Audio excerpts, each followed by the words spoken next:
because not only that I am a domestic violence survivor, I am also a survivor of sexual assault. So people look at me and they don't think that I will go through any of this, but I have.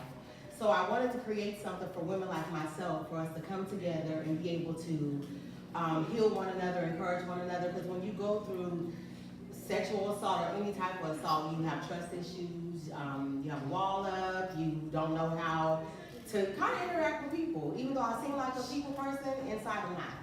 So I wanted to create something so that we can build each other up. So through this organization, I will have different events that we can do, team building, outings, feeding the homeless, whatever we need to do, we're gonna do that.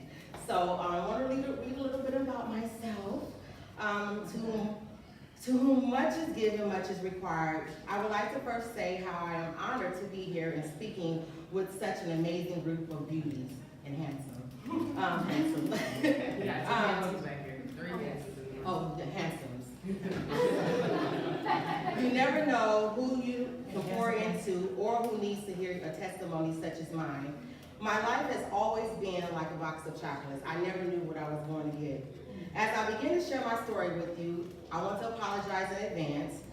I may seem a little all over the place only because the way I processed these experiences was definitely all over the place. My domestic violence experience started at 19 years old when I was pregnant with my first son, who is now 23. I didn't see it coming, nor ever did I see the signs. He began to calling me out my names, to pushing and shoving me quite frequently, even at 7 months pregnant. That was an eye-opener for me immediately. My inside wasn't matching my outside. I felt so ugly within. I felt like no one wanted me but him. I felt that if I had not dealt with the foolery that I could lose him. Whew, okay. I don't think we as young girls just wake up in the morning and say, okay, I'm gonna let this boyfriend of mine put his hands on me. But out of nowhere it happened. I still to this day, at 43, ask myself why. I will often sit in the middle of my living room and cry and pray and cry and pray and just rock myself to sleep. All of this time at 19 and 20, I felt like I wasn't worth it. But that wasn't the relationship that damaged me for the long term. So growing up, we were sheltered. And what I mean by that is my parents didn't let us go anywhere unless it was to our best friend's house or they was dropping us off and picking us up. There was no hanging out or spending the night nowhere. So by the time I hit 19, I was like a kid in a candy store. Trying to catch up, a kid in a candy store trying to catch up with what I felt like I missed. Everything my friends were doing was looking very unfamiliar to me. So here I am, mingling and greeting with the gangster members, the gangster guys, and hustlers. Still single low key because I'm trying to process the environment. Undercover scared as hell, but I'm about this life, so I thought. So I'm processing it. So fast forward to 6 months of kicking it. I was dating a guy, he and his friends caught me on a tipsy night. One by one, they took advantage of me. It was the worst moment ever. The after effect made it hard for me to cope with. I became very depressed. I would often blame myself internally, and suicide became a normal thought for me. My behavior seems as if I had checked out mentally. I would find myself daydreaming or disassociating myself with family, friends, and everyday life. Every incident occurred, I kept it to myself. Heck, I was young. I didn't want my friends judging me, and I didn't want my family getting involved, and my heart wouldn't let me press charges. So I went to the only man I can trust, and that was God. Prayer is what kept me from losing my mind. Prayer is what kept me from committing suicide. Prayer is what kept me from blowing his head off. You would have thought my journey of the bad boy life would have ended. So I meet this guy through a close friend, and out of all places, I meet him in prison. His smile, his voice, his amazing personality. He's released from prison months later. He became my man full time. His behaviors began to change, of course. I assumed it just was maybe because he was getting adjusted or he was discouraged because he couldn't find a job. So our disagreements turned into yelling, from yelling to physical. It would happen very often, and I would take the physical frustration, or sometimes I would kick my feet and attack back. But of course, I was only 5 feet and he was 6 feet tall. There was no win for me. The moment I almost lost my life, we were riding in a car. There's this road in Spring Valley where they were building this bridge.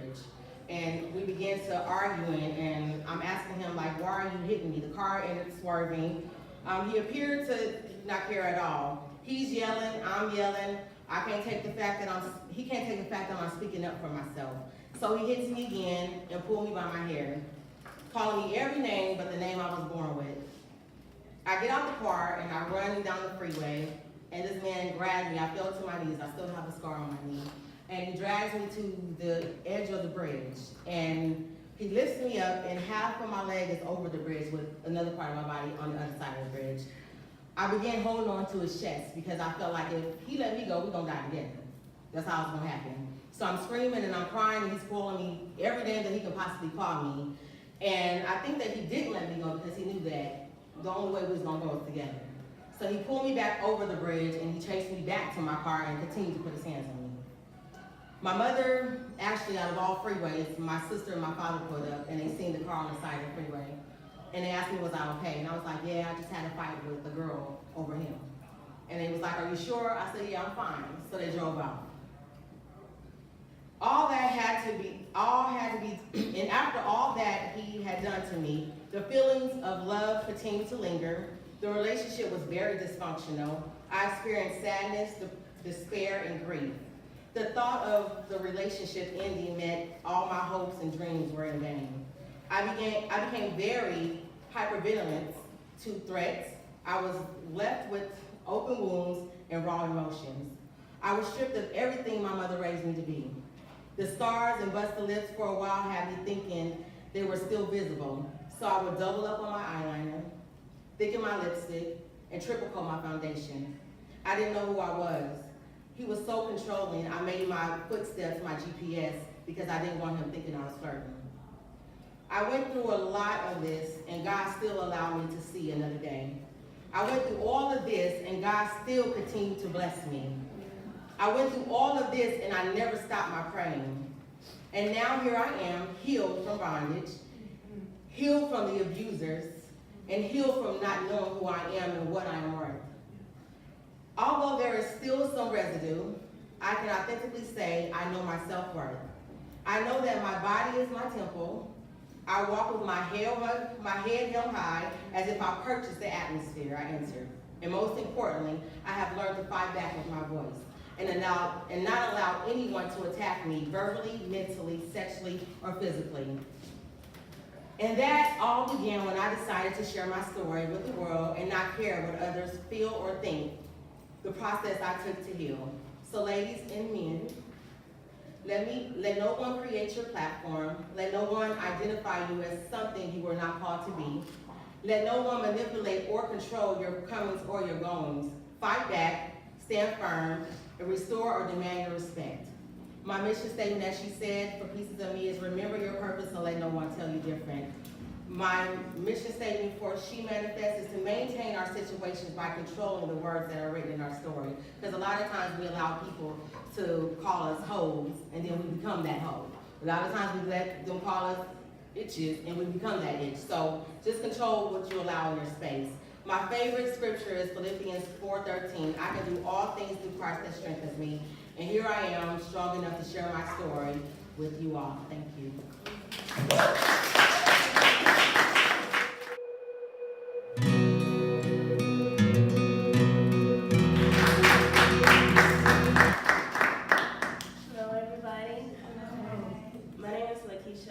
As she said, I'm the founder of Daughters Against Domestic Violence and Winning While Waiting. And it's such a pleasure being here today. So a lot of people ask me why do I do my events when I don't have a story of domestic violence. Well, the truth is, God gave me the vision of Daughters Against Domestic Violence in 2016. I was looking for a way to start my business, and He just gave me this vision of having a 10-city tour going from city to city to city, spreading awareness of hope and love to women who have been through domestic violence and also sexual assault. And one way I found my purpose is through the pain that I went through in life. Purpose is the reason for which something is done or the reason why something is created. Pain is described as physical suffering or discomfort caused by illness or injury. The injury is not just physical, but can also be emotional, mentally, or verbally. I've been through a lot of pain. High school, middle school, elementary school, I've been bullied.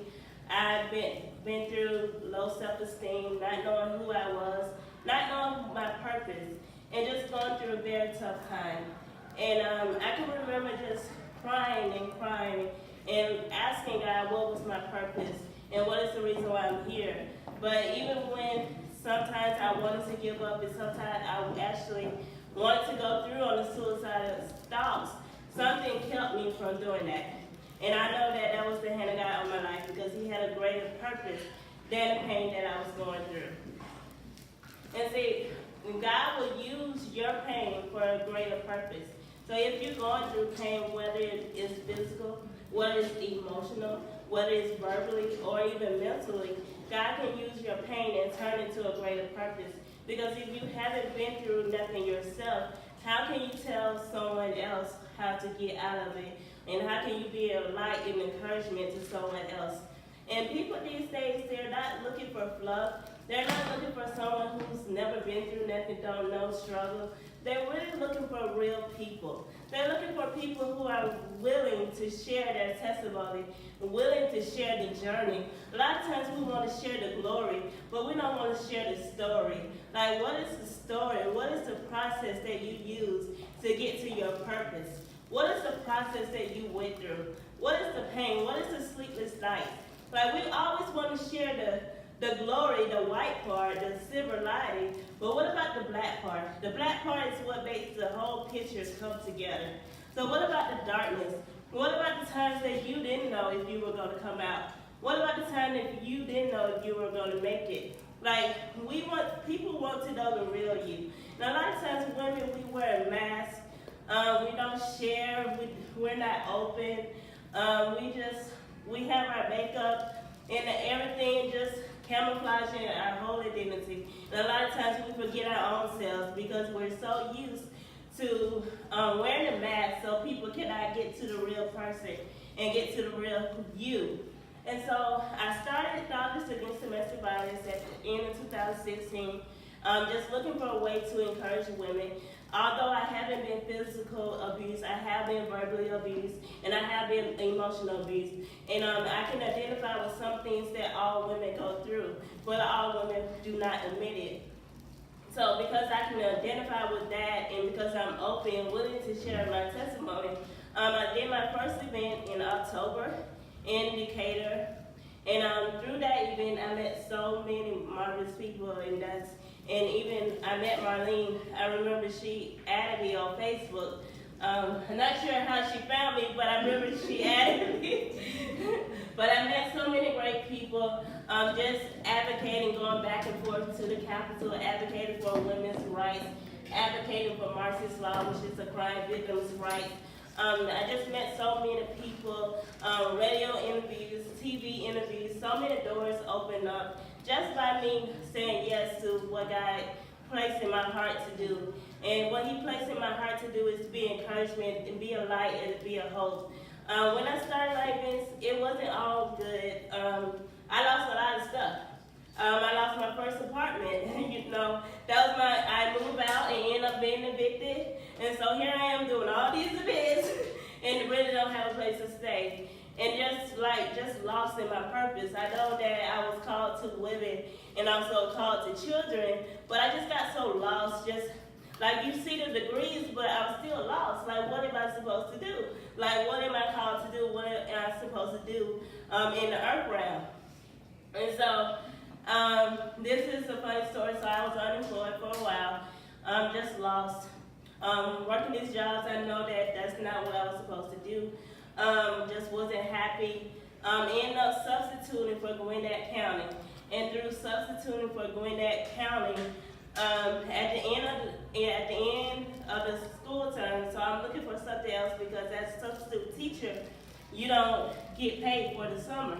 So I'm looking for something else and just apply and end up applying for a job, the Elaine Clark Center, which is a special needs facility, and they have special needs kids as well as typical kids.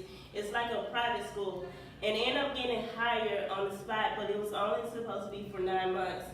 But I ended up staying to help with their summer program, which was going to be part-time. So I was like, well, I guess I have to go back to subbing. But end up, some people got misplaced in their purpose. So I end up staying on, right now, I'm on a 90-day probation. And after that 90 days, I'll be a lead teacher. And that's one of the things I went back to school for. I went back to get my associates in early childhood. And I was like, even though I had a degree in business, God told me that I was a teacher, that I was a prophetic teacher. If I hadn't went back to school to get an associate's in early childhood, I wouldn't qualify to work at the Elaine Clark Center because you have to have an early childhood associate's degree, or you have to have your CDA. And so just by being able to listen to God and being able to listen to Him regarding my purpose and regarding what I've been called to do, that's just how I was able to turn my pain, my tears, sleepless nights, days I was just looking in the mirror, just crying, days where I was like, well, how am I gonna raise my son? I have a son. Like, how am I gonna take care of him with no money? Just can't find nothing. The doors just continue to close and close and close. And then everything just seems to just turn around. Once I said yes to my purpose, and also just through a lot of prayer and a lot of fasting. And so that's what I want to share today, is that you can use your pain and turn it into purpose. Don't let your pain derail you, but let it propel you into your future and what you're really called to be and what you're really called to do.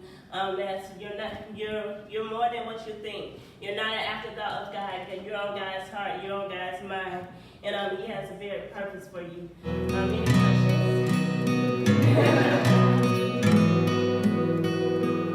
Made a way. So when my cousin Nickol presented this opportunity to me to be a guest speaker at her event, I was so overwhelmed, but filled with joy as well, because as we all know, sharing your testimony requires vulnerability. But today I'm here to empower others and share with you how I did not let the absence of my father interfere nor determine who the woman God created me to be today. I want to discuss how I overcame having an absentee father from the age of 11 to now a woman before I empower. Let me educate you guys first on the father absence plus involvement statistics that I came across after doing some research.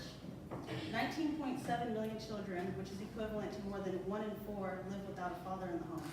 Research shows when a child is raised in a father-absent home, he or she is affected in the following ways. 1, more likely to go to prison. 2, more likely to commit crime. 3, 7 times more likely to become pregnant as a teenager. 4, more likely to face abuse and neglect. And lastly, 5, more likely to abuse drugs and alcohol. As I read this, I thought to myself, no wonder it is so easy for us to place the blame on our absentee fathers or even mothers when we're faced with storms that seem nearly impossible to get through. The Lord spoke to me once and asked, why do you, along with so many others, allow your parents to determine the course of your life? Come on now. People will disappoint you, but I, your heavenly Father, will not.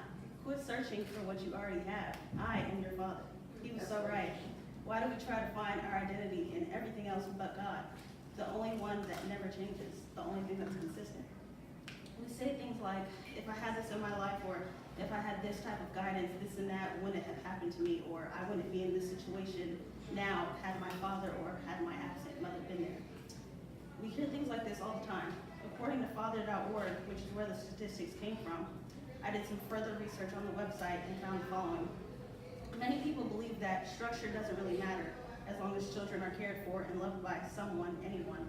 However, new research on father absence shows that at age, correlations does not imply causation, does not apply to the effects of father absence on children. In other words, according to absent father statistics, for many of our most intractable social ills affecting children, father absence is to blame. For some reason, reading this was a huge pill for me to swallow. swallow because I too am guilty of blaming my father for a lot of things, such as toxic relationships I had no business staying in, or my spirit of fear and passiveness that later led me to becoming a victim of child molestation, or even seeking validation from boys who were just too young to give it to me. But when I sit and think about this, last time I checked, our Father in heaven is a mother to the motherless and a father to the fatherless. Can I suggest to you all today that our God is intentional with all things?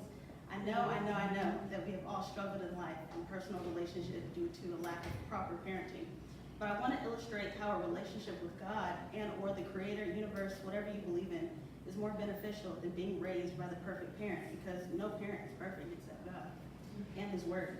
In my life, I've demonstrated this premise. I full-heartedly believe that my relationship with a higher being, with God, was more instrumental in my growth process than any other parent can ever be. I want to inspire those who feel they have been failed by another human being, which we call mom or which we call dad, to do the inner work that is required in order to live your best life ever. The prerequisite is building a sense of acknowledgement, respect, and reverence for the energy that is really responsible for creating us all, our parents as well. Recognizing the profound action of taking responsibility for our own lives turnout, of how our own lives turn out is scary but a powerful revelation. As I grew older and began to get sick and tired of seeking validation from others and trying to fill a void that I knew they couldn't, God began to bring me to a state of isolation, which was the move from San Diego to Georgia. Everything and everyone I had ever known was now behind me at the age of 15. I moved here and felt so alone and spiritually empty. But later on, I knew this needed to happen because comfort and growth are not friends. God wanted to reveal himself to me through all my pain and hardship and lead me to his purpose that he's called upon my life. I must say though, I needed to seek God on my own. I needed godly community, godly counsel, prayer partners, and intimate time with him. We should all be spending time with God more than we do other people. When we're not close to him, the signs and answers to your prayers seem blurry. But when you're close to him, everything you ask for, everything you pray for, has a clear answer. Not an immediate answer, but a clear one. God emphasized these 3 steps that I needed to learn in my life and for my life. Step 1 was that above all things, love God, love yourself, and then love others. I was drawn to this quote that states, "The truth is, the worst thing you could do is lose yourself in the midst of valuing someone too much to where you have forgotten that you're special too. Learn to manage your emotions and always remind yourself that you are valuable and worth it as well." Step 2.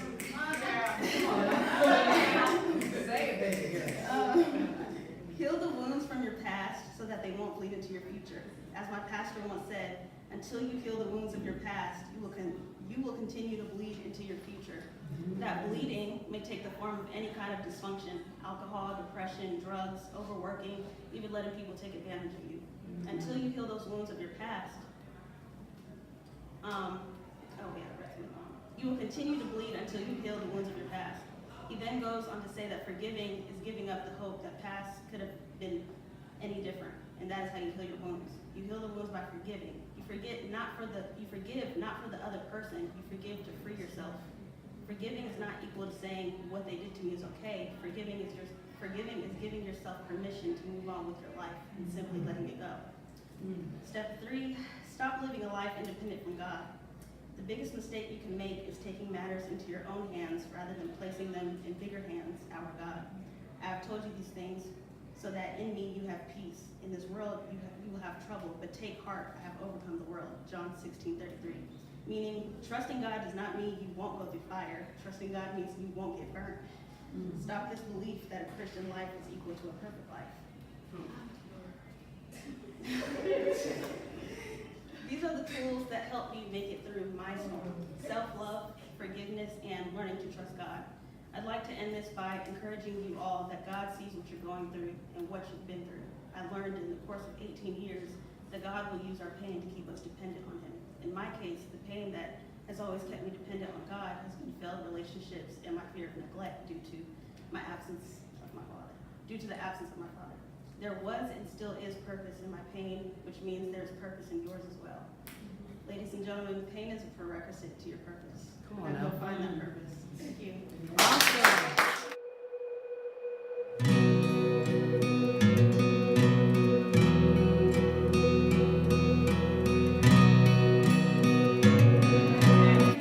I'm a super encourager, and I want you to look, you know, we're gonna take it to church. Look to your neighbor on your left and say, you look amazing. You look amazing. Look amazing. Look to your neighbor on your right and say, you look amazing. You look amazing. Point to yourself and say, you're amazing. You're amazing. Yes, I love it. I'm a super encourager, and my name is Samira Deem. I'm originally from San Diego, California. There you go. I started a Stay Encouraged LLC in 2015. And I was inspired and motivated and encouraged to start Stay Encouraged LLC because I knew a girl. Years ago, I met this young lady. She was an amazing young lady. She was an outgoing young girl, spoke to everyone, always the highlight. She was kind of like a 99 Moesha. You know how Moesha was just so, you know, authentic and vibrant. And this little girl, because of her vibrant personality, she was put down by a lot of kids, and a lot of kids would tease her, they would talk about her, and so more and more as she grew older, she became hardened. She became she had a hardened heart. And because of the situation that she went through with her mom, feeling that her mom did not love her, she decided that she would run to the streets for love. And so when she ran to the streets for love, she then ended up having a baby at the age of 16 years old. And so that young lady who inspired me to start Stay Encouraged was myself. Because of everything that I had to go through, I had to join a gang just to become important, or to feel that someone loved me, or to feel that, you know, I would be accepted or have that camaraderie. So at the age of 15, I'm out in the gang and doing everything that you could think of that people do in a gang. And so at 18 years old, I have my daughter, my beautiful baby. She's 15 years old now. And at that point, I'm thinking in my head, you know, not really, I need to get a job. I mean, I went to school, but I'm like, this school thing is just not for me. The money is not coming in quick enough for me. I have a daughter to take care of. So, you know, it's either me struggle or it's me go out there and do what I have to do to survive and take care of a family. So I leaned to started boosting. I hung around a crew of boosters in San Diego, California, where we would go into the stores, you know, did our thing, boosting. Everybody knows what boosters are. So that's what we did. Yes, So, God. at the age of 25, I went into a store one day. I walk into TJ Maxx, and I'm doing what I do. You know, I'm going in there, and this time it was something different. I had the need to go in and shop. And as a booster in the lifestyle, I'm not sure if you all know, but when you are committing a crime, you're not supposed to go in and shop. You're not supposed to be in there a long time. You have at least a 10-minute time frame, at least 7 to 10, that you need to be in there and get out. So at this time, I don't know what was going through my head. I'm thinking in my head that I guess I have cash in my pocket, and I'm getting ready to go in here and, you know, just see what I like.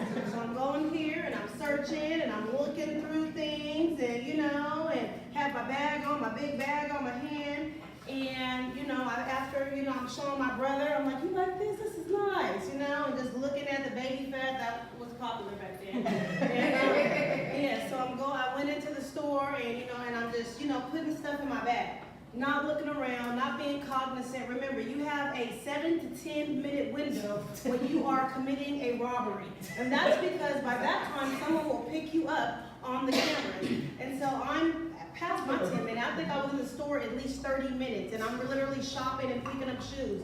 I walked to the door, and all I know is someone touched my left hand and grabbed it and said, ma'am. I turned around in the slowest motion. I said, yes, may I help you?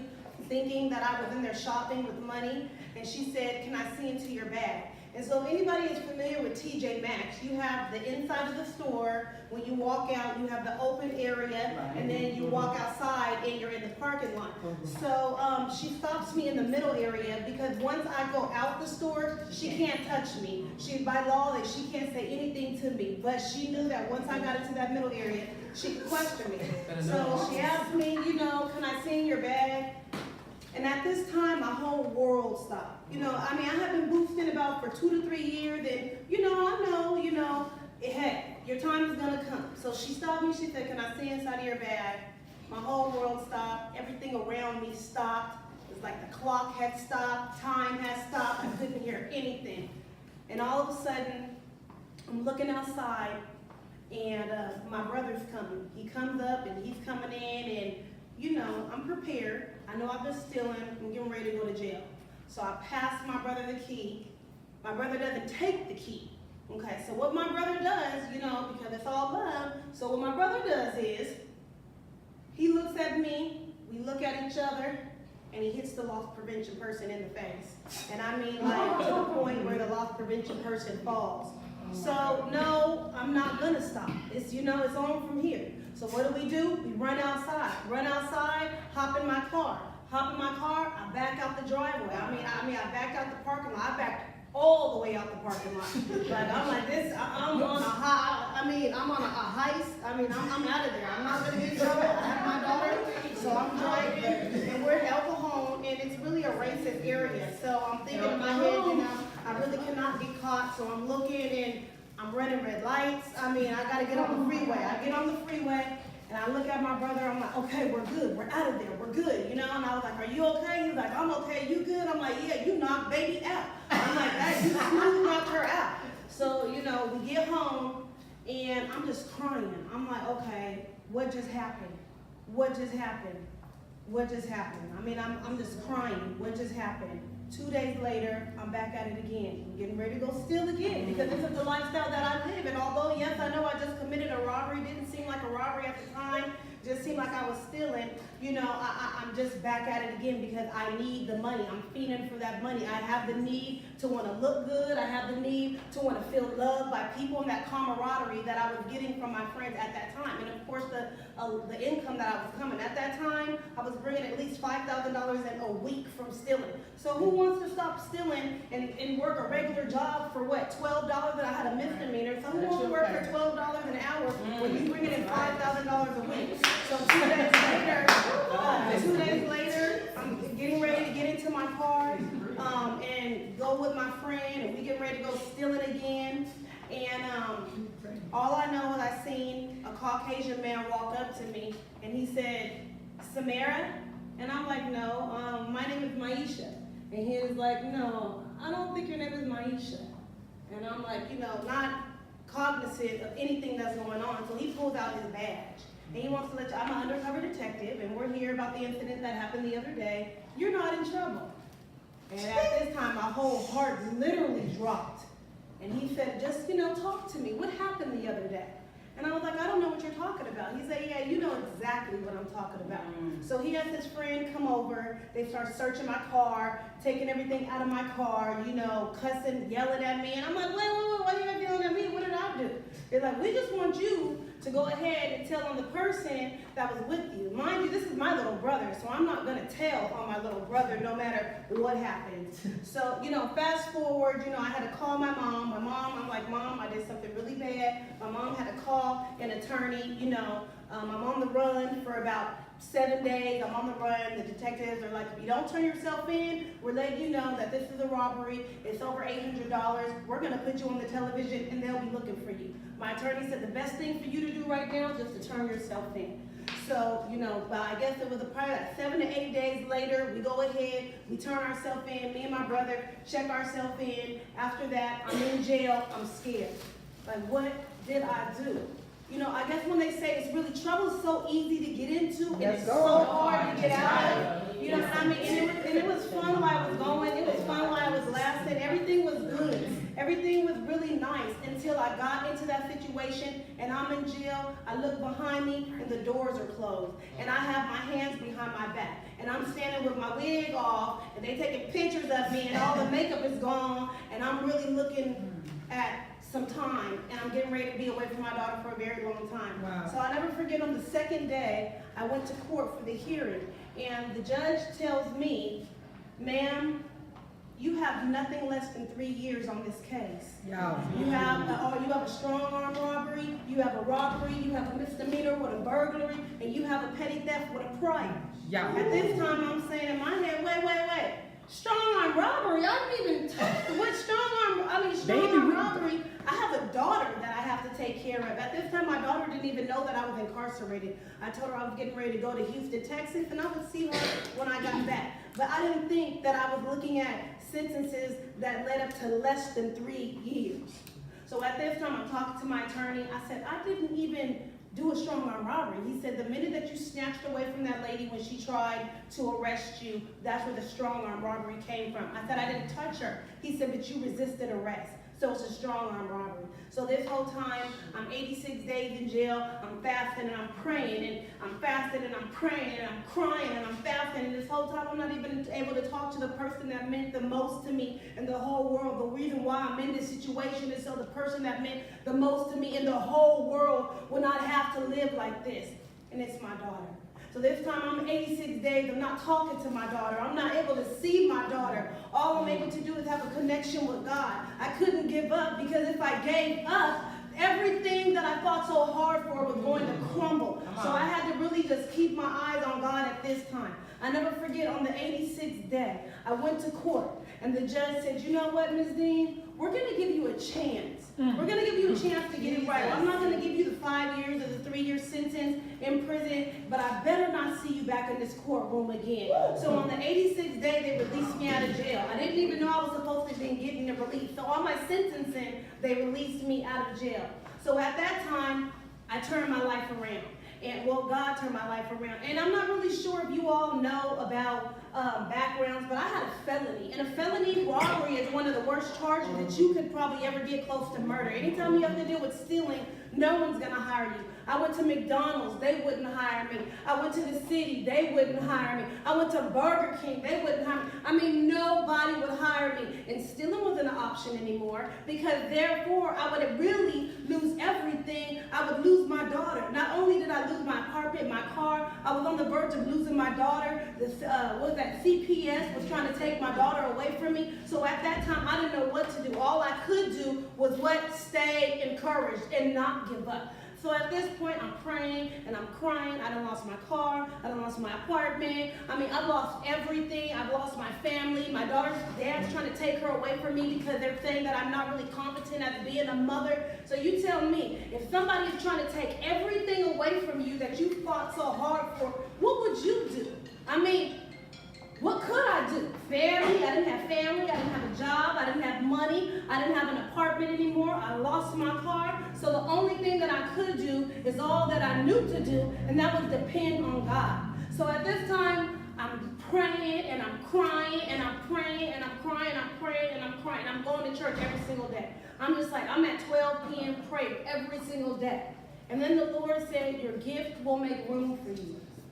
So at this time, I started going to a very prominent park in San Diego, California, and the park was called Balboa Park. And so at Balboa Park, I started singing. I mean, it was really embarrassing, you know, to be out there singing for tips, but hey, I was singing out there and I was doing the best thing that I knew to take care of me and my daughter. I wasn't stealing anymore. I wasn't selling my body anymore. So I was out here singing. But I had to stay encouraged. I could not give up. And I love Ecclesiastes 9:11, and that's what it's based off. The race is not given to the swift, but to those who can endure to the end. It's not how quick that we get there in a situation, but it's how long you can keep in the race and keep going. So yeah, I was singing every single day. I mean, I would go out there, me and my daughter, I have her sitting on the grass. She would hate it, but hey, you know, so I would go out there every single day, and I'm out there singing like it's a full-time job. I mean, but at this time, when I was singing in the park, I was making, I mean, this was better than a job to me, because I was literally making, at least on a bad day, I was making $300 in the summer just by singing in the park. So, you know, I'm like, okay, this is good. I can keep doing this.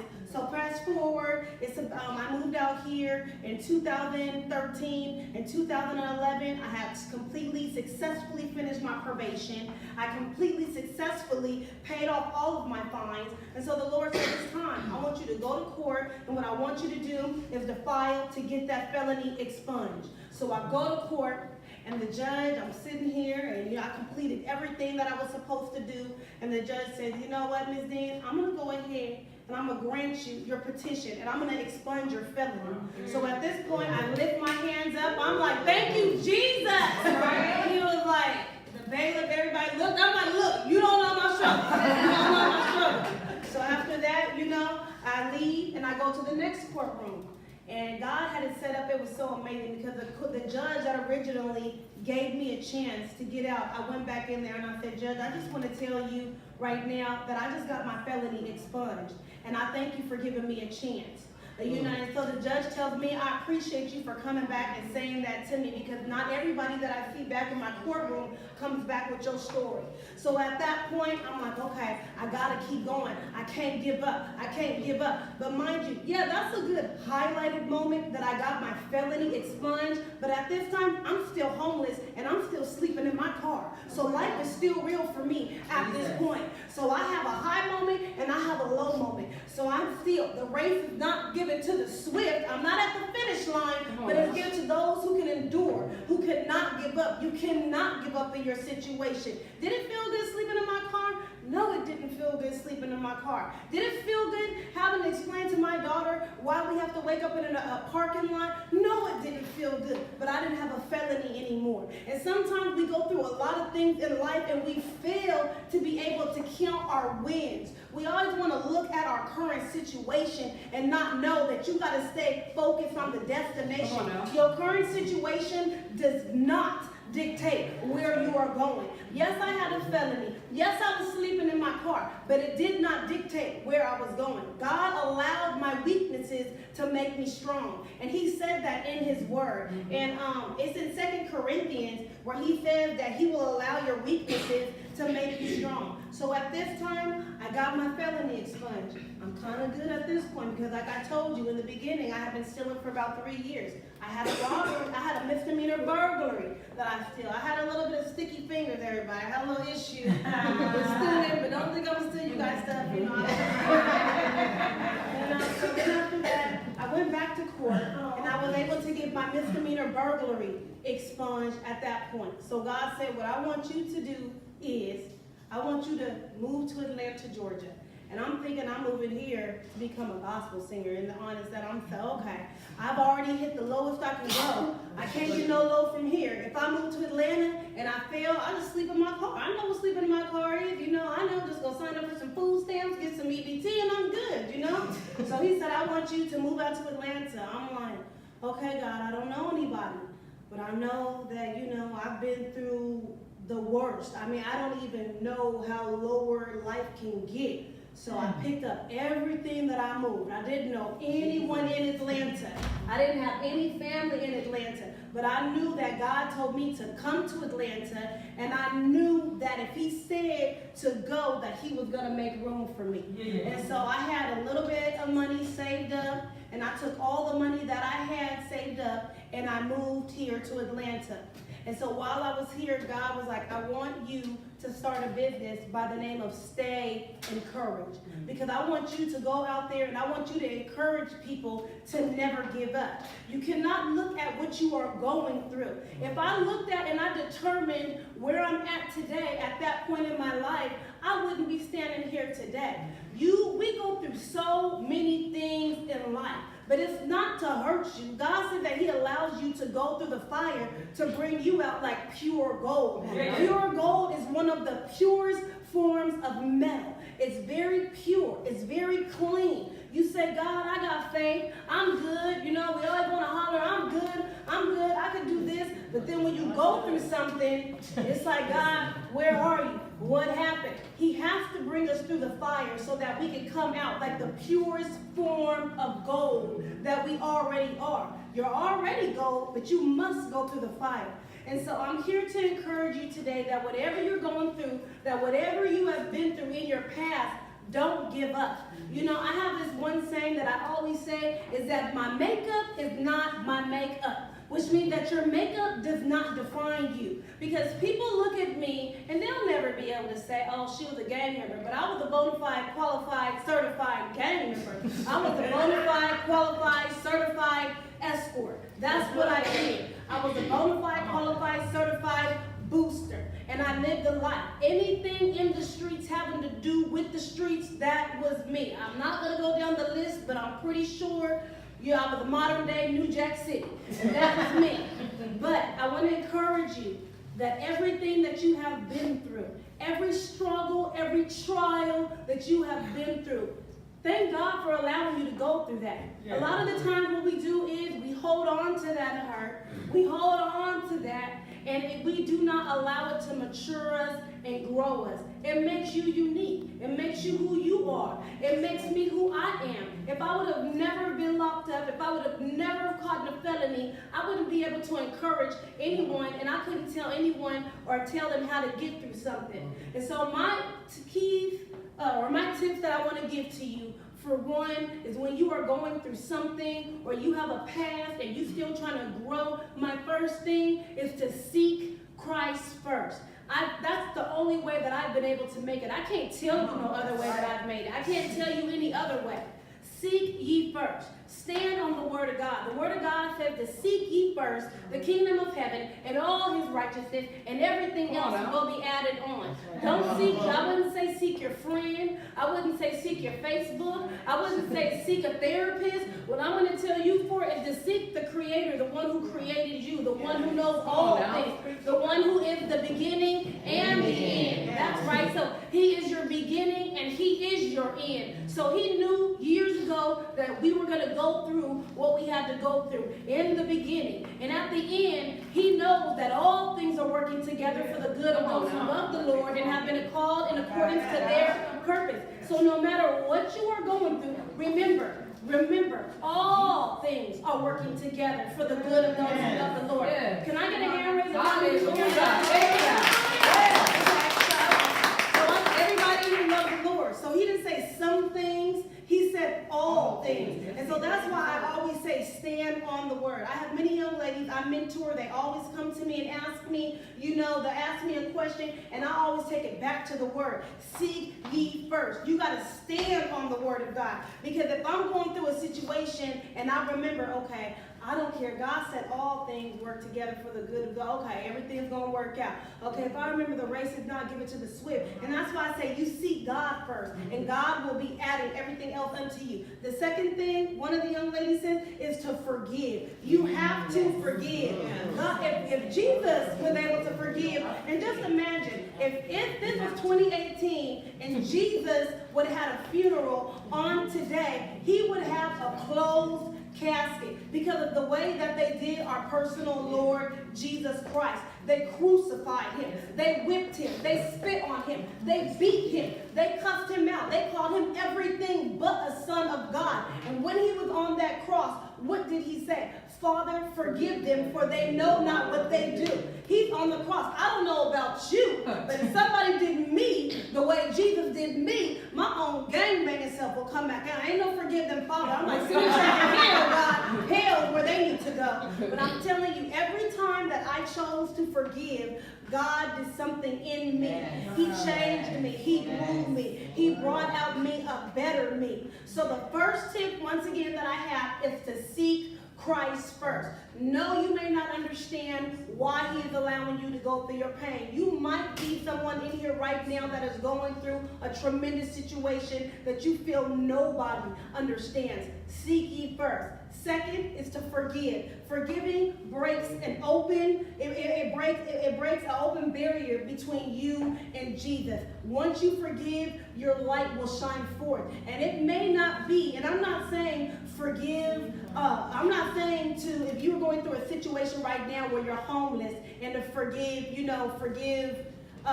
your landlord, but I'm saying think of everybody that has ever hurt you, and so that door of blessings can be able to flow upon you. Forgive. The third thing that I did is I walked in thankfulness to God. Everything that I could think of, I was thankful for. And every time I became thankful, God began to give me the strength. Yeah, I was asleep in the car, but Lord, I thank you that I have a car.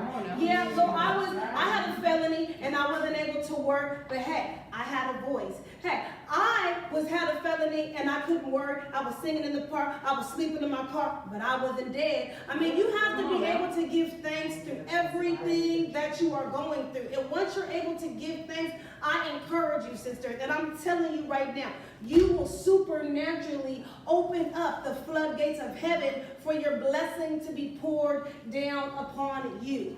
And Remember, once again, all things are working together for the good of those who love the Lord and have been called in accordance to his purpose. The race is not given to the swift, but to those who can endure to the end. I don't know about you, but every successful person that I know, you cannot look at what's going on around you if you are trying to get ahead of to get to the front, to the finish line. I'll put it like this. My daughter, she runs track, amazing track runner. If you are in a race and your goal is to win, there is no way in this world that you can look to your left, you can look to your opponent to the right, or you can look to the back and think you're going to win the race. And I'm not talking about people, but your opponent could be fear. Your opponent could be doubt. Your opponent could be low self-esteem. It can be insecurity. But if you worried about everything and all this doubt and all this fear, all this insecurity, all these suicidal thoughts, and you worried about everything going on around you, there is no way possible that you are going to be able to get to what's ahead of you. And there is something great. God has something in store for everyone. If he has something in store for me, little Miss Samaritan, gang banged out, prostituted out, teen mom, single, homeless, broke, busted and disgusted. If he got something for me, I know without a doubt he has something for you. So I just want to encourage you to never give up. It don't matter about what you're going through right now. You may be on low income right now. It doesn't matter. Focus on what God has told you. And I know without a doubt, I hear from God. And I know he has spoken to each and every one of you. He's placed a dream. He's placed a gift in you. Focus on what God has said to you. And do not give up. And I say, before I go, I want to encourage everybody to stay encouraged. Awesome. Thank you.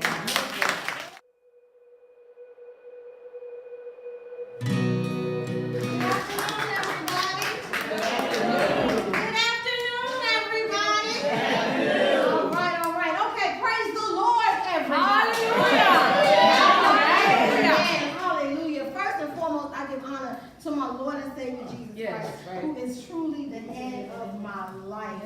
I give honor to Miss Marlene. Yes. Give her a hand, guys. I am so happy. There's no way in the world that I was going to be able to tell you no. Your friends call you, you go.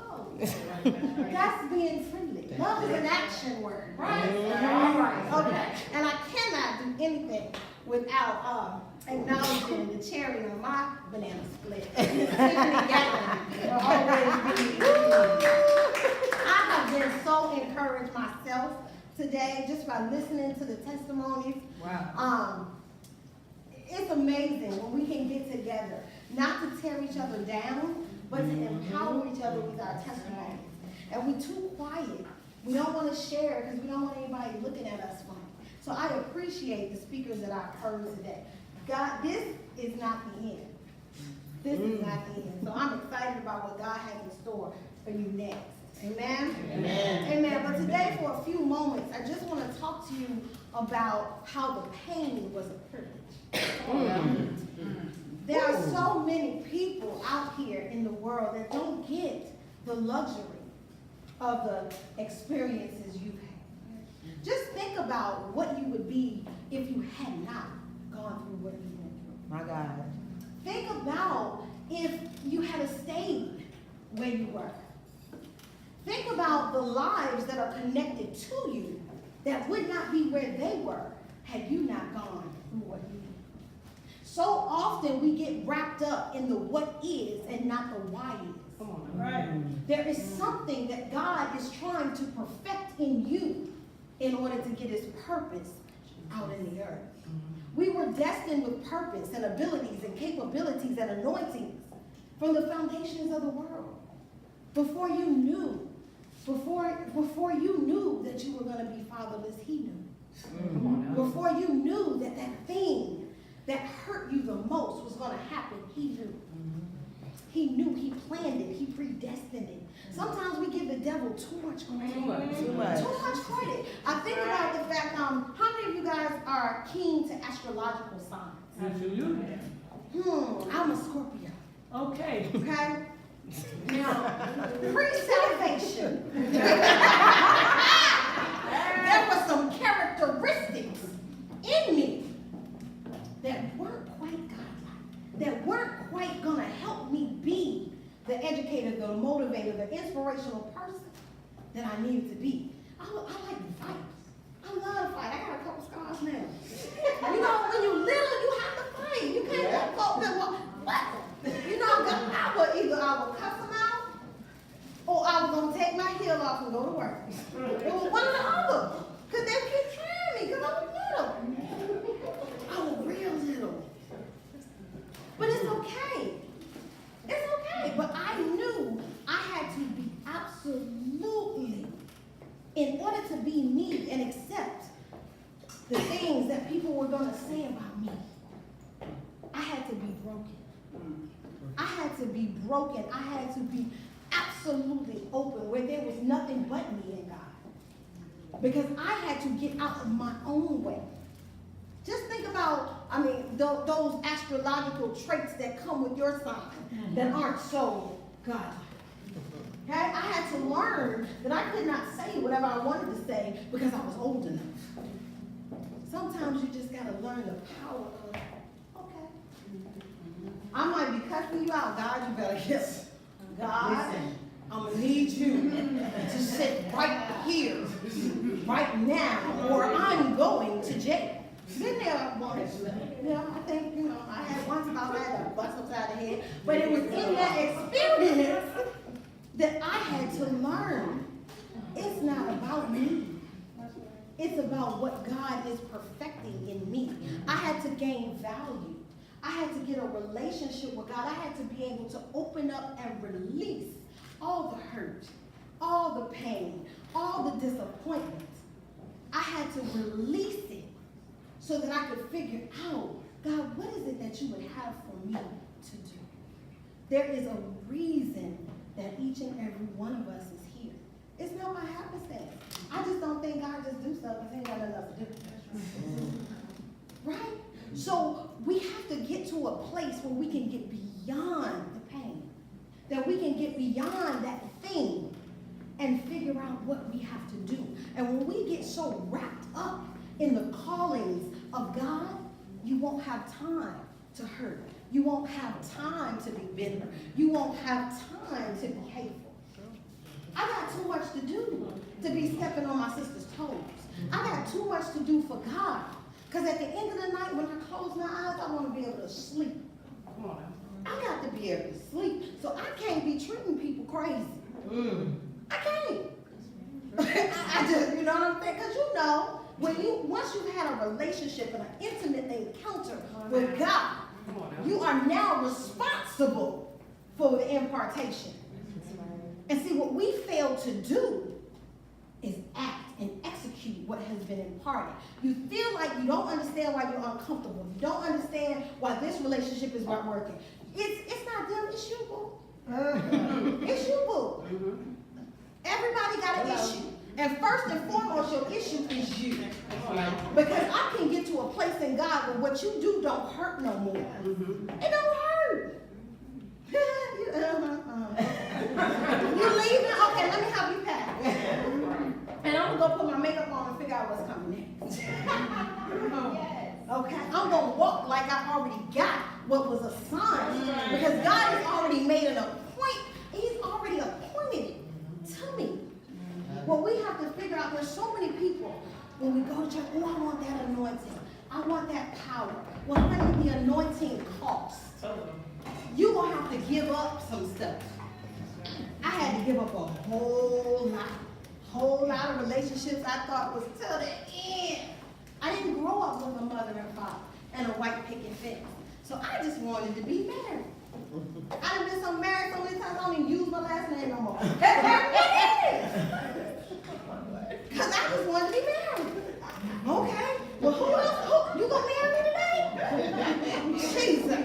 But once I got into a relationship with God, I didn't miss that anymore. If the white picket fence didn't come, I was still at peace with me.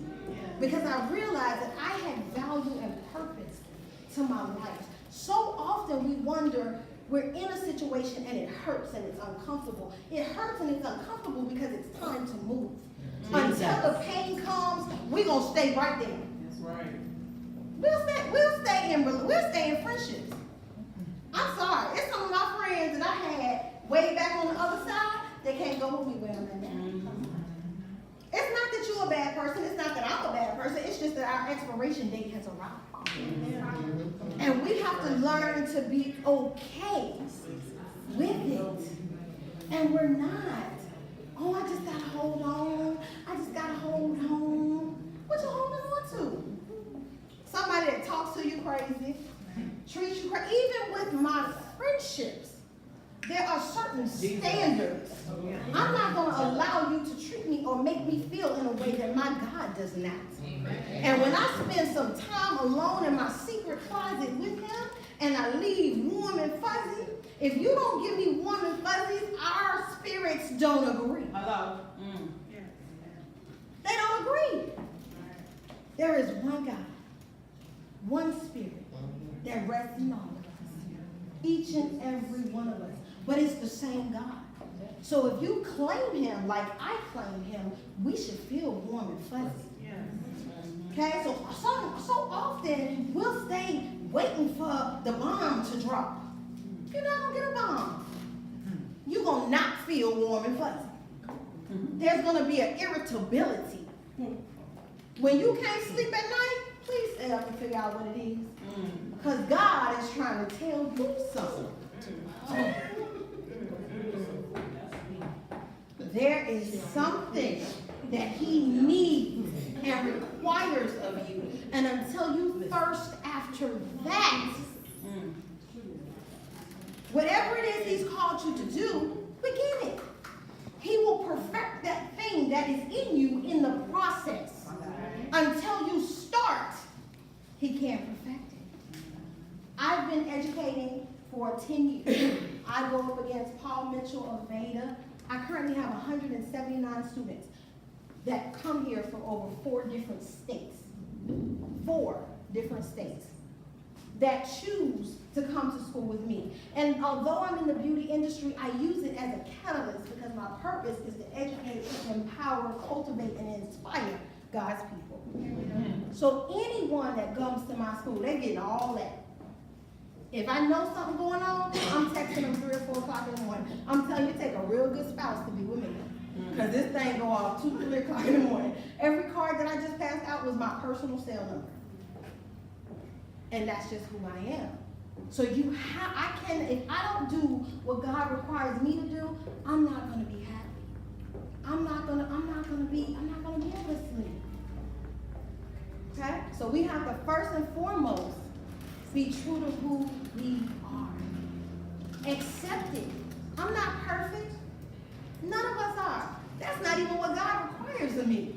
I hurt your feelings, boo. I'm sorry. I don't do that no more. But until we have a conversation, see, we don't even have a conversation. Folks we mad at don't even know we mad. Now you done made your issue my issue. Don't even know why you mad. Don't even know why you mad. What you do? She ain't speak to me. You know we do it in church the most. And church is the biggest thing. She ain't speak to me. Baby, I got 3 companies I run trying to keep a relationship going and some kids. So, baby, I didn't see you.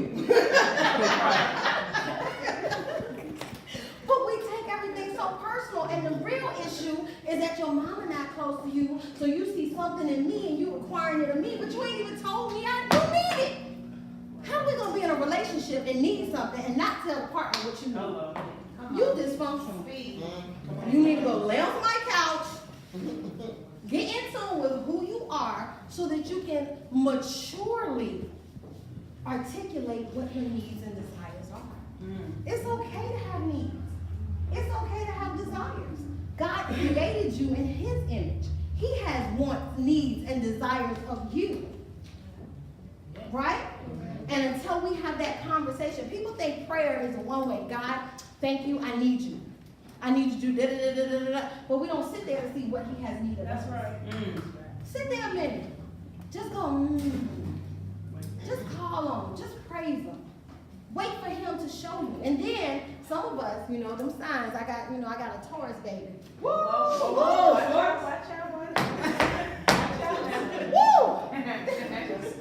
God almost has to sit down and strip them of everything in order to get them to Hey. Move on to the next topic. Don't get down our street. So understand, it's okay. If you know that, then you can plan for it. The problem is that we don't know and accept that about ourselves. If we know it and accept it, then we can take time out of our day to say, God, it's me and you from 3 to 6.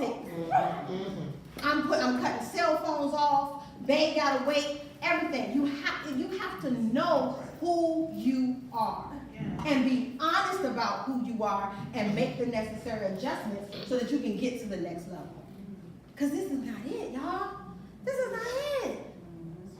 I want all that God has for me right here on earth. I ain't waiting to the other side because I don't know. You know, I might not need it. It's some stuff I don't want right here. Right here. I believe that I can have heaven on earth. Come on now. Because he's my daddy. That's So why we ain't got it? You are standing in the way of you. You are can't nobody in the world keep nothing from me that God has predestined for me to have. That's right. It ain't about you, boo-boo. It's not. This thing is between me and God. And I'm going to let him know, hey, I did X, Y, Z. What is it that you need now? Because I'm going to need some manifestation. Come on, manifestation. Because in any relationship, I'm not going to be in a relationship with my partner and they never do nothing. Right. Never buy me nothing. Never feed me. Come on now. God is not going to be in a relationship with you if you never pray, never talk to him, never give to his people. What are you going to open the windows of heaven for and you don't know how to give what you got? It's about relationship with God. God loves his people. When he gave me my business, and I haven't worked for anybody, since 2006. Haven't had to pick up a phone, get a paycheck, punch a clock. I get paid to educate, motivate, and cultivate God's people. And at any point in time, I can call any of them graduates, look, cash out me. I done told them, they are my retirement plan. When I get old, I'm going to stay on one of their couch 1 week a month. Because I have positioned you to make money. Don't feel like having money is a curse. Don't feel like you're not entitled. No one here, black, white, green, purple, can tell you what is yours or what you can have or put a cap on it. Figure out that thing in you that you would do for free and figure out how to make it make money. This is the last thing I said, I'm gonna close. We were, I think, a year ago? When I was young, I had a very tempestuous childhood. And at 15, God gave me a play. And I wrote out the play, I am not a playwright. English was not my thing. But last year, God said, I want to see you. It's time. It's time. I made 2 phone calls. I told my spouse, and nothing is really real until I tell Tiffany Gannon. When I tell Tiffany Gannon, it's real. I said, babe, we're doing a play. We're doing what? So to be with somebody that's an entrepreneur is difficult. Because I just be coming out with stuff. Here we go. I told her, I said, we have to build a set. She was like, I'm not a carpenter. No, God said you're going to build my set. So let me know when God confirms it with you. But at the end of the day, we did a play called Daddy's Home with my husband. I had Dave Tolliver from Men at Large. I had Mr. Tony Terry headline. It was absolutely amazing. We sold out 2 performances, a 3 o'clock and an 8 o'clock. We were able to bless about 82 students. I used that as a way to make money for the school. So we gave out 82 scholarships that day. Wow. Awesome. You can't tell me that black folk ain't got no money. You can't We were able to come together in 8 hours and generate $20,000. Wow. It's a blessing. But you have, if I had not said it, if I had not picked up the phone and asked, and my baby built my set. She did it, she got it. We went to YouTube, I held a picture. I held it up. I'm telling you, you better get you a ride or die. You better get you one. If you got a whole bunch of folks that's gonna tell you what you can't do, and nobody riding for you that's gonna tell you, okay, we got this, you need to make a change. Go down Facebook and hit delete. Delete. That's true. Okay? I don't want anybody in my circle, even if you can't see my vision. Love is an action word. And if you love me, you're going to support me as long as I'm walking according to the purpose of God. Come on now. Now, if you have some foolishness going on, but if what you're going to do is going to impact, help, cultivate, motivate, and inspire, Deidre Ashante is there. I am available if you have a business idea or venture. I mentor people. I help do websites. I feature people on my show on Thursday nights. I gave out my card for a reason. I'm always available. I may not answer immediately, but you can text, email, DM me. Sometimes we have that idea or that thought, and we don't think that we can get it done. I'm your cheerleader. I'm here for you. Okay? Thank you for your time.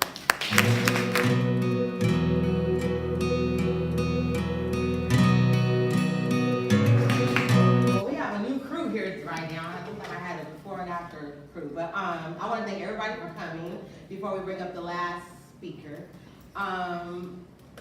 For most of you that don't know, each and every person that I had come and speak had a storm. It wasn't just about domestic violence or sexual assault, which I have been through. They all had a story, they all had a storm. So my purpose of bringing each and every one of them to the platform is to show all of us women that no matter what your storm is, all things are possible. And I just want to thank each and every speaker. Some of them already left, but this is amazing.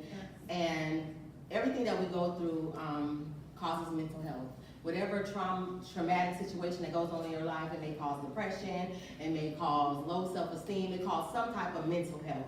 And so I wanted to bring the next speaker on the panel to speak about the things that children go through, families go through in mental health. So this is why I brought her here.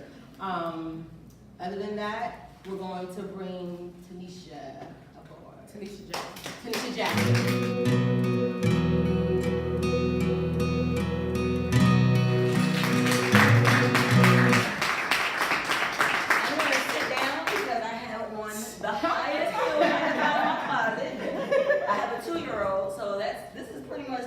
I've been since I've carried him. So I'm gonna sit down because if I fall, y'all gonna laugh. That's and it's okay because I'm gonna laugh too. Just make sure I'm okay.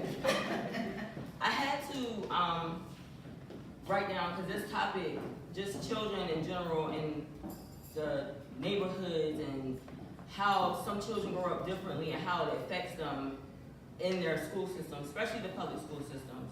I have my bachelor's degree in human services. I'm currently working towards getting my master's in social work so I can actually get my LCSW to actually practice therapy with them. Right now I'm pretty much doing it for free without the master's level pay, but it's not about the money, it's about the children. I deal with mothers and I deal with children. So right now I'm only doing it part-time, but I have a caseload of about 8, and of that 8, 3 of them are children, and it's actually going to exceed because I have a mother who has 4 children. She has a set of twins. She has a 15-year-old teenage girl that just transitioned into high school, and then she has a little boy, all fatherless. God intended us to have a mother and a father. It doesn't always work out that way. I grew up with my parents. My parents are still married, and it'll be 32 years. Next year it'll be 33. I grew up in racism in my family, and that's not something that you normally hear on a regular basis because my father is black and my mother is mixed.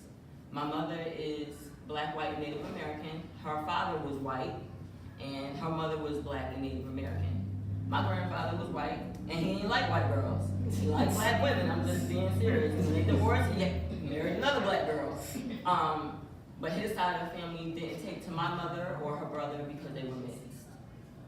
So I didn't know my white side of the family because of that, because they were racist. I met them for the first time at my grandfather's funeral when I was probably about in the 2nd grade. Never saw him again. So when you grow up and you have your cousins, you don't associate with the right side of your family. So everybody that I associate and I grew up with was black. So when you go to family functions and they're looking at you like, well, who's this little light-skinned girl? My sister's brown skin, she's about your complexion. That's your sister? That's your daddy? That's your mom? Yeah, that's my family. Well, why do you look like that? Well, why is she this color and why are you this color? This is what I grew up in. So it's like you're not dark enough to be considered black and you're not light enough to be considered white. So you just fall in between and you grow up like, where do I belong? Where do I fit in? Where do I fit in at? And I have a couple of my kids that are growing up like that. They're light skinned. And I have some that are brown skinned. And I have them all different colors. And what I'm saying is, it's a color. You can't help what color you are. If you want to blame somebody, blame your parents. Because, they're the reason why you came out the color that you came out, because it came from that gene pool. And we're made in God's image. It's not like we chose to have long hair, short hair, light skin, brown skin, or whatever it may be. You are you, and you need to embrace it. So I'm going to actually get into what I wrote down, because first I just wanted to say thanks, Marlene, for allowing me to speak here and share, and you deserve a round of applause. I think this is a very good thing and just embrace, not just for women, for just the community, period. Because if we all come together, we could be very powerful if everyone came together on one accord. Throughout my lifetime, I've come across many different women from different backgrounds, 2-parent households, single-parent households. I had a cousin who, her father took her in. Mother was no good, and this is my aunt. And she turned out, graduated high school, graduated college with the top of her class. Meanwhile, I have a client of mine, has everything she could ask for. Mother's a doctor, father's an engineer, suffers from anxiety and depression. Her other sisters, fine, doctors, lawyers, and the way that she's growing up, it's kind of sad, because when you have all of that at the tip of your fingertips, but you can't even manage it because you're not mentally stable to do that, it's kind of sad. And it's kind of like the parents are kind of burned out, but then at the same time they're ashamed because you didn't make it like your sisters did. You didn't make it like your brothers did. So it's kind of like that person has to live with that. She's not stable enough to live on her own. She's been raped. She's been molested. She doesn't. And the family is aware of this. But it's sad because it's like, okay, well, here, you deal with her. We got our own lives to deal with, and we got our own image that we got to upkeep. Because that's basically what you're telling me when you ship her off for 3 weeks at a time to go stay with somebody else, or she's at the house. You hire people to deal with her when that's your child. It starts at home. So if you're not dealing with your child at home and you're leaving it for somebody else to deal with, this is what happens. She gets molested. She gets raped. She's going out with men. She's going home with Uber drivers that she doesn't know. Y'all laughing, but this is serious. Yeah. This is stuff that I hear where you would feel like it's so far-fetched. Like, man, anybody got to go home with no Uber driver. You don't even know her. It happens. It happens. Different ethnicities and economic backgrounds. What I've gathered with someone's experiences, whether good or bad, is the importance of having a support system. Support system doesn't have to come from within your household. It could be your guidance counselor. It could be your teacher. It could be somebody that you trust. It could be a friend, somebody in the church. It could be somebody that you may not even think that would want to hear your problem, but could be very well that person that can help you through whatever it is that you're going through.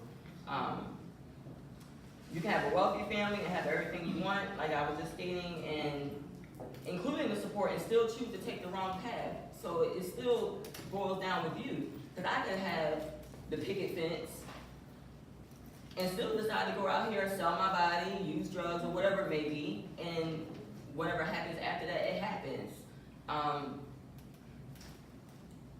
You can still choose the wrong path. On the other side, you can grow up in the projects, graduate high school, graduate at the top of your class. It's still a choice. But that support system is very important. My point is, instead of analyzing each other, you know, us women, we like to judge. And not all, but it's like an insecurity that women carry to where instead of them saying, I like your shoes. Why she got them shoes on? Why he with her? Why she with him? And it's just like, who cares? Like, I'm doing me, do you? And I'm not stepping on your toes by you wearing those shoes, just like you ain't stepping on mine. I don't understand what the disconnect is with females. And it's not just with black women, so don't feel like it's just a black thing, because white girls do it too.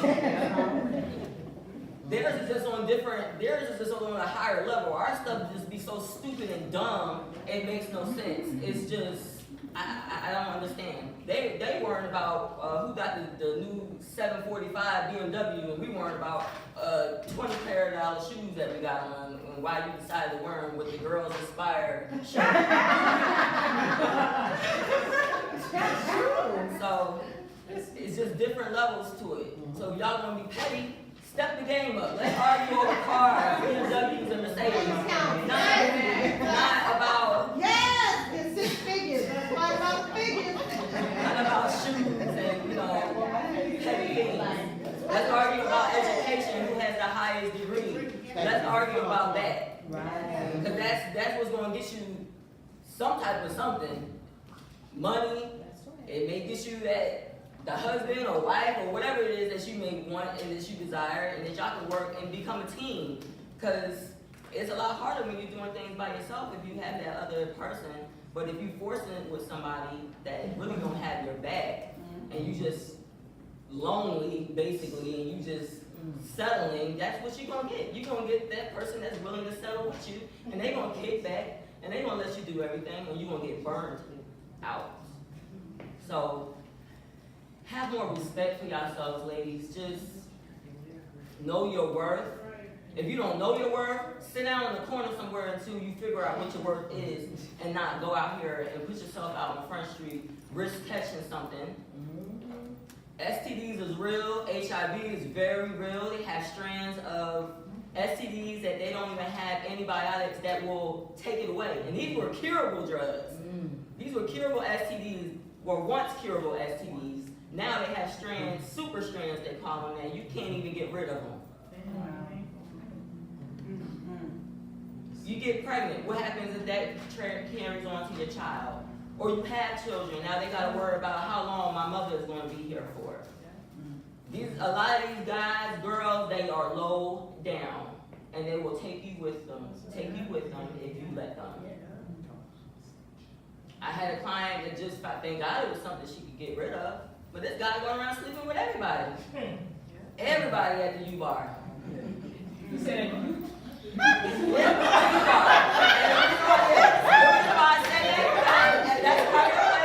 Everybody knows, and everybody goes around, and it all takes for one person to sleep with somebody else. He has a girlfriend. They were living together. Now he's sleeping and cheating around on her. He's sleeping around with 2-3 girls there. They sleeping around with how many other different guys, girls they sleeping with. That's how stuff travels, and that's how next thing you know you got an epidemic. They consider Atlanta a third world country. Did y'all know that? Yeah. The HIV rate for Atlanta is considerable to a third world country.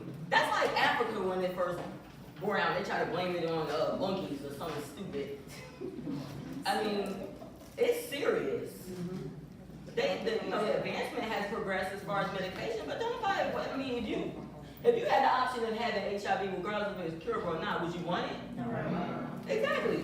So why put yourself in that situation to get it? Keep your legs closed. take it off the forehead. I mean, find something else better to do. Pray and ask God to take whatever it is that you are urging for away. He will do it for you. But you gotta do it for him too. You can't just do it because you, oh, I like sex, I love sex, but I don't wanna catch this, I don't wanna catch nothing. That's not helping God, and that's not helping you honestly either. Save yourself for that person that's willing to go the extra route, because if he really cares about you, if she really cares about you, they'll wait till you get married. They'll wait. If not, bye. Because what you won't do, somebody else will. And for this little boy up in the front, I know you're not paying attention, but I know you can hear. And I say that because when I'm in church, and I have a 7-year-old, my oldest is 7, I have a 2-year-old. And he sits in church and he'll have my phone or his little phone and he's playing. You can't help but hear. Regardless of what you think you're focusing on, it's subconsciously going into your mind. So it's going to play back. It may not even play back now, it may play back 10 years later. And you're like, Dad, I remember that girl was sitting there. I know I was playing some game on my mom's tablet, but I remember she said, save myself. That goes for you too. It's a two-way street. Because guys get it bad, women get it bad, because it's a two-way street. So you save yourself too. And mom, continue doing what you're doing. There are services out here. If you have Medicaid, Peach State, WellCare, those services are free. Your evaluation is free. Individual therapy is free for you, for him. Family sessions, they will come out to your home. Don't think that, oh, I don't have a car, or I don't have no way of getting there. We'll come to you. That's what I do. I don't go to the office. I go to everybody's house. When I leave my full-time job at 5 o'clock, and Lord knows I'll be tired because it takes me about an hour and a half to get to the side of town with traffic. But I enjoy doing what I do because I see the difference that it's making in the children. I help out with homework. If they're struggling in a specific subject, if they're having any type of sexual abuse. I have a little girl right now that she's being brainwashed by the aunt because the aunt and the mother are having a feud. And the child is the one that's suffering because right now she's about to be placed back in de facto custody. That's another child in the system. If you have a home, open your doors up to a child. There's so many children that are in the system that could foster home. You ain't got to adopt them right away. Pray about it. See where God leads you. And if you see that that's that child, like, you know what? We really got something going. You know, I know they know it's going to take a process because nothing changes overnight. A lot of these children have really serious underlying issues that have not been addressed because they have been suppressed and because parents are like, well, goes in this house, stays in the house. I grew up like that. Well, I mean, thank God nothing really major happened to me in my parents' household. But I mean, if it was, that's not a healthy way to deal with things. That person needs to talk about it to somebody.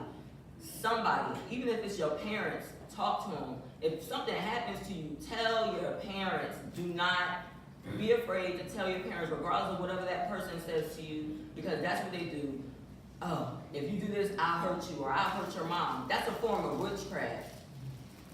That person is divining over that other person because they don't want to get in trouble. It don't have nothing to do with you.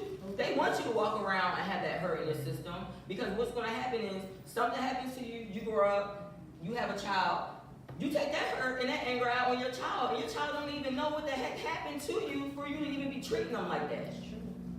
Or you got animosity towards your father because he wasn't there, and now you laid up and had a baby and repeated the same cycle. The cycle has to be broken. Those are generational curses that have to be broken, and it starts at home. If anybody has any questions,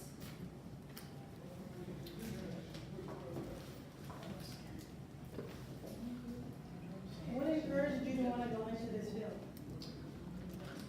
the church I grew up in back home in Jersey, one of the ministers out of there opened up a missionary. So every year with him coming out of our church that I grew up in, we would do missionary work. So like work, especially around the holidays. I'm from up north, so it gets really, really cold. We would raise like, you know, different stuff like care packages, blankets, whatever we could. We would go over to the missionaries. We would have service with them. We would pray with them. We would serve dinner, and we would eat with them. It's not like I'm too good to eat with you because you're homeless. No, we would sit down there and we would eat right along with them. And then that's when I knew, like, I like doing this type. And then I was little, what, 2, 3. I like doing what we would do. I look forward to it every year, and at times I would try to go in between, not just waiting for it to get cold, but just whenever we could. And I knew then that I enjoyed helping people.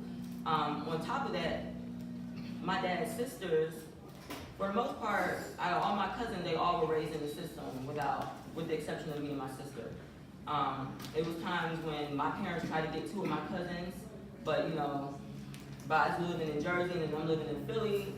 The states don't like doing the paperwork for the out of states.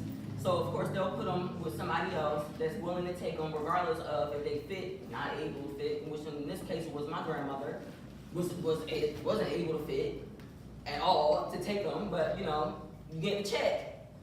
And a lot of times that's what happens. People are getting these checks for these kids, they're getting the kids, they're not taking care of them, and they were better off being actually literally in defects custody sometimes versus being in the care with someone that's supposed to be their relative that's supposed to have their back. So that's why I got into this field.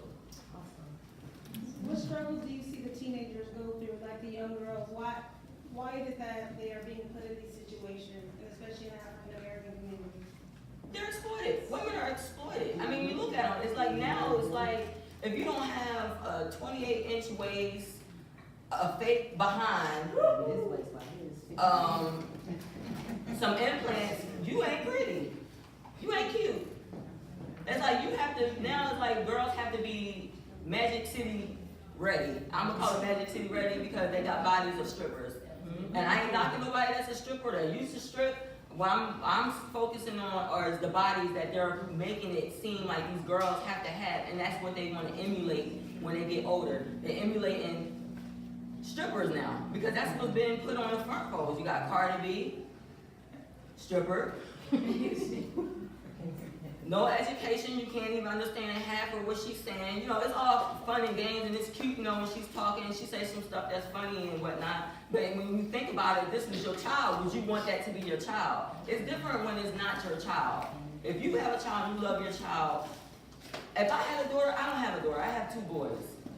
But I know if my son brought home a Cardi B, I'm gonna look at him like, what's up?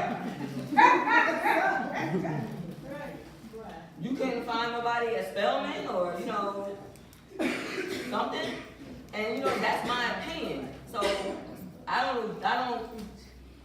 that's my opinion. That's my child. I want the best for my child. And I don't want nobody to bring him down or weigh him down either. I want him to make the best decision that's for him. But if you're going to ask me my opinion, I'm going to tell you what my opinion is.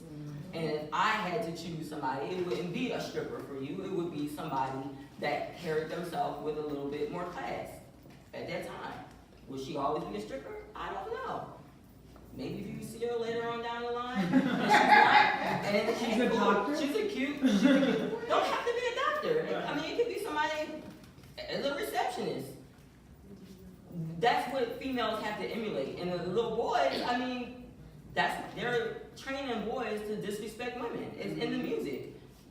Females are targeted as BITCHs in the music. Hoes.